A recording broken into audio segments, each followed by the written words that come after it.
संगठित नियोजन, इच्छा की कार्रवाई में क्रिस्टलीकरण, धनवान होने की तरफ छठा कदम।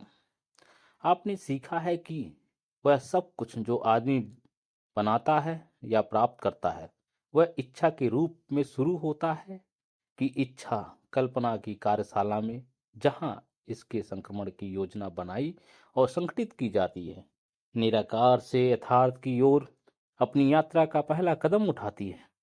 अध्याय 2 में आपको धन की इच्छा को इसके मौद्रिक समतुल्य में परिवर्तित करने के आपकी पहली कार्रवाई के रूप में 6 निश्चित व्यवहारिक कदम उठाने के निर्देश दिए गए थे। इन कदमों में से एक निश्चित व्यवहारिक योजना या योजनाओं का गठन है, जिसके माध्यम से यह बदलाव किया जा सकता है।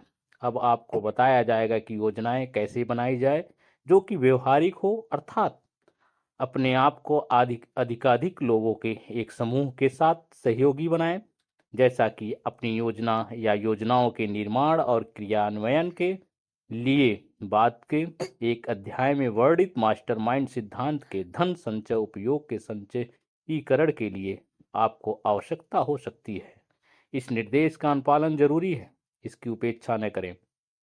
अपना मास्टरमाइंड गठबंधन बनाने से पहले आपको यह निश्चित करना पड़ेगा कि आप अपने समूह के व्यक्तिगत सदस्यों को उनके सहयोग के बदले क्या फायदे और लाभ प्रदान करेंगे। कोई भी किसी प्रकार के प्रतिफल के बिना अनिश्चित काल तक काम नहीं करेगा। कोई भी बुद्धिमान व्यक्ति न यह आशा करेगा और न यह विनती करेगा कि कोई बिना किसी पर्याप्त प्रतिफल के काम करे। हालांकि यह हमेशा पैसे के रूप में ही नहीं हो सकता है। अपने मास्टरमाइंड समूह के सदस्य के साथ एक सप्ताह में कम से कम 2 बार मिलने की व्यवस्था करें और यदि संभव हो तो अधिक बार, जब तक कि आप संयुक्त रूप से पैसे के संचय के लिए आवश्यक योजनाओं को सिद्ध नहीं कर लेते। अपने आप और अपने मास्टरमाइंड समूह के प्रत्येक सदस्य के बीच पूर्ण सामंजस्य बनाए रखें। यदि आप बाद में इस निर्देश को क्रियान्वित करने में असफल होते हैं तो आपको असफलता मिल सकती है। जहां सही सामंजस्य प्रबल नहीं है, मास्टरमाइंड सिद्धांत प्राप्त नहीं किया जा सकता है। इन तथ्यों को ध्यान से सुनें। आप एक बड़े महत्व के कारोबार में लगे हुए हैं। सफलता सुनिश्चित होने के लिए आपके पास एक त्रुटि रहित योजना होनी चाहिए।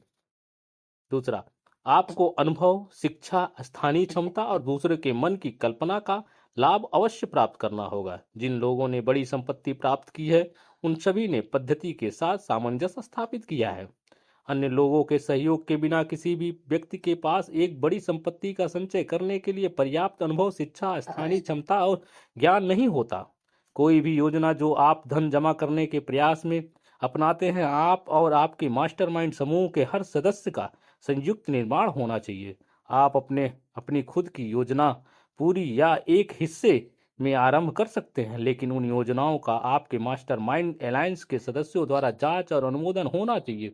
यदि पहली योजना जो आपने बनाई थी सफलतापूर्वक काम नहीं करती तो इस नई योजना से बदल देना चाहिए। यदि यह नई योजना काम करने में असफल होती है तो इसे भी दूसरी योजना से बदल देना चाहिए और इसी तरह करते रहना चाहिए जब तक कि एक ऐसी योजना नहीं मिल जाती जो काम करती हो। ठीक यही वह बिंदु है जहां अधिकतर लोग उनकी असफल योजनाओं की जगह नई योजना के निर्माण में दृढ़ता की कमी के कारण विफलता प्राप्त करते हैं। सबसे बुद्धिमान व्यक्ति भी पैसा बनाने के किसी भी उपक्रम में बिना किसी व्यवहारिक और साध्य योजना के सफल नहीं हो सकता। तथा तथ्य हमेशा ध्यान से रखें और याद रखें कि जब आपकी कोई योजना असफल होती है तो यह अस्थायी हार है, अस्थायी विफलता नहीं। इसका मतलब केवल यह हो सकता है कि आपकी योजना सही नहीं थी। अन्य योजनाओं का निर्माण कीजिए, सब कुछ फिर से आरंभ कीजिए। प्रकाशमान बिजली का बल्ब बनाने से पहले थॉमस ए एडिसन 10,000 बार असफल हुए। उनके प्रयासों को सफलता का ताज पहनाए जाने से पहले यही वह अस्थायी हार है जो 10,000 बार मिली। अस्थायी हार का केवल एक ही मतलब होना चाहिए कि कुछ ज्ञान होना ही आपकी योजना में कुछ गड़बड़ है। लाखों लोग दुख और गरीबी में जीवन व्यतीत करते हैं क्योंकि उनके पास एक अच्छी योजना की कमी होती है जो संपत्ति जमा करने के लिए चाहिए।